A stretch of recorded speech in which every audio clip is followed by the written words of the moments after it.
Protests erupt across the nation and right here in North Carolina. A clear message from protesters. The Greensboro Gargoyles will take the ice at home for the first time in their inaugural season. Bring you more live coverage from First Horizon Coliseum coming up on WFMY News 2. Beautiful outside right now, but we're looking at Sunday. A cold front could bring scattered rain and also gusty winds. We're tracking it. Hundreds of communities coast to coast turned out today for the nationwide No Kings protests. Folks here in our backyard here in Greensboro did the same thing.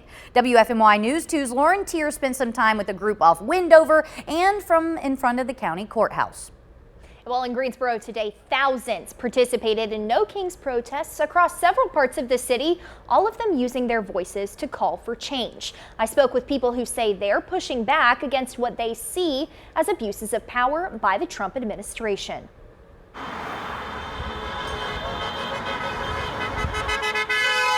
Lining both sides of Wendover Avenue, peaceful protesters stretched for miles at one of the thousands of No Kings demonstrations nationwide.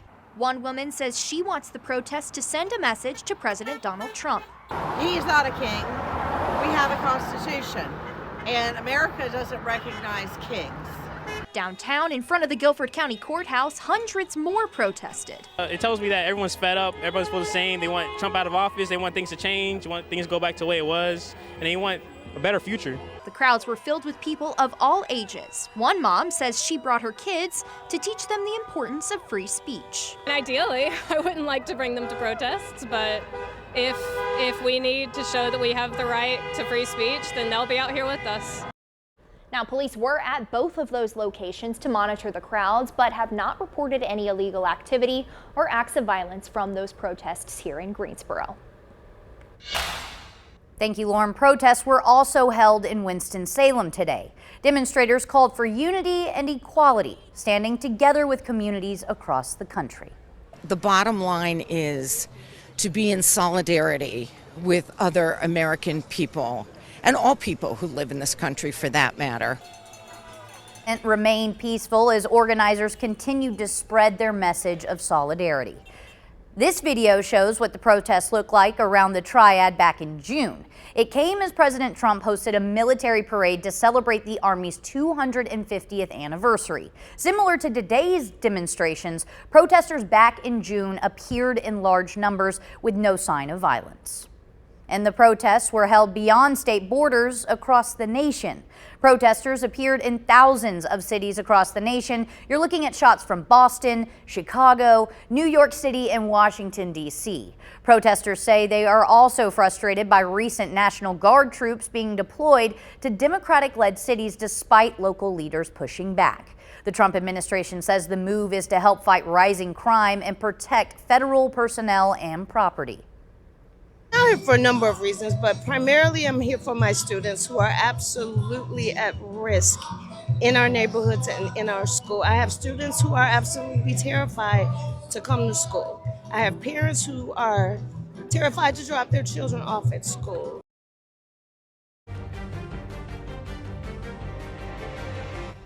Now the protests come as the government enters its 18th day of the shutdown. And right now, roughly 42 million Americans are at risk of losing critical food assistance next month as the shutdown prolongs. An agricultural secretary, Brooke Rollins, announced last week the food stamp program will run out of money in just 2 weeks. It's not clear whether the Trump administration will step in to find the funds to continue paying out those benefits as it had with other programs. Over a dozen states have also forced to stop accepting new food stamp applications as a result of the looming lack of funding.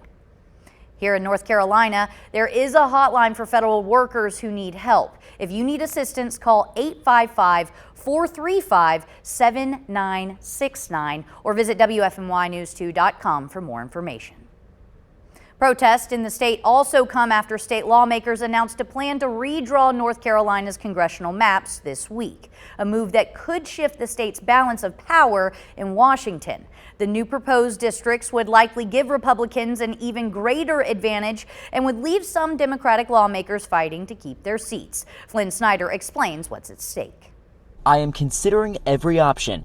Those have been some of the only comments from Democratic North Carolina Congressman Don Davis in the 24 hours after a GOP-led redistricting effort cast uncertainty on his future in Washington. A newly proposed map would turn his competitive district in northeastern North Carolina into one that's more likely to elect a Republican in 2026. The maps that they drew for him are not fair. Former North Carolina Congressman Wiley Nickel knows the impacts of redrawn congressional maps. The Democrat chose not to run for re-election last year after GOP-led redistricting changed his seat. That he needs to do everything he can to fight back, to speak up, to make his voice heard on this. Redrawing the maps is nothing new in North Carolina.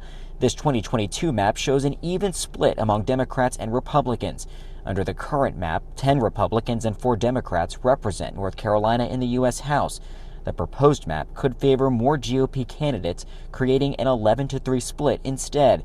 It's a move Republicans believe will help them maintain or gain more control in the House. In a recent post on X, State Senate leader Phil Berger wrote the General Assembly is ready to help Republicans secure Congress and move President Donald Trump's agenda forward. Nickel worries less competitive seats could mean less action and more stalemates in Congress. People that I worked with when I was in the House were in districts like mine. They were incentivized to work together to solve problems, and we're seeing much less of that now. The gerrymandering fight could leave a once competitive seat as a GOP stronghold. We'll continue to bring you the latest updates to local redistricting and No Kings rallies across the state over on WFMYnews2.com. Looking ahead to next week, the Greensboro alumni chapter of Delta Sigma Theta Sorority Incorporated is hosting a mayoral debate featuring both candidates for the mayor of Greensboro. The event will be moderated by WFMY News 2's Ben Briscoe and will cover important topics like education, crime, and health care. It takes place next Sunday, October 26th at 3 p.m. at Providence Baptist Church. Doors open at 2:30. New at 6, Greensboro police are investigating a shooting that left one person hurt. Police responded to the 3600 block of Sharon Avenue where they found one person shot. Investigators have not released any details about the suspect. Police are still investigating on what led up to the shooting, and anybody with any information should call 911. Greensboro police are also investigating a deadly shooting on the city's northwest side. Officers were called to the 1900 block of New Garden Road, last night and found one person dead at the scene. Police say the shooting may have been accidental. Anyone with information should call police. Switching gears over to weather. Tim, it's been a beautiful day. What can we expect tomorrow? Well, it's gorgeous right now, Nixon. You're right about that. Today was very warm, a little bit on the breezy side, but I'll tell you, tomorrow we're starting to get some change. There's a cold front on the way. It'll bring wind. It'll also bring the chance of rain. Boy, could we use some of that, right? It's been so dry for a while. Right now, it is feeling a little bit more like late summer than the middle of fall, and we have all the sunshine we could like. Of course, sunset's coming up in just about 30 minutes. We have blue sky turning into a nice twilight across the area. I want to talk mostly about Sunday, though. What I'm looking at is the opportunity for the afternoon and the evening to have a scattered shower, even a thunderstorm at times, and really most of the day you'll have that opportunity to kind of get blown around a little bit. The winds will be gusting between 20 and 30 miles per hour throughout the day. So what I've done here, this is going to be your Futurecast radar, but also the wind gust. So take a look at that as it moves along. That's the morning. You don't need to worry about anything for rain in the morning time. You're fine through lunchtime guaranteed. But watching here, this will be about 1 to 2 p.m. Notice scattered showers with some wind gusts around 30 miles per hour. That's around 3 o'clock in the afternoon. I don't expect a lot of rain, but you could get an hour or two of a shower. That's likely to be the first round in the early afternoon from about 2 to 3 o'clock. The second one, well, this is the actual cold front.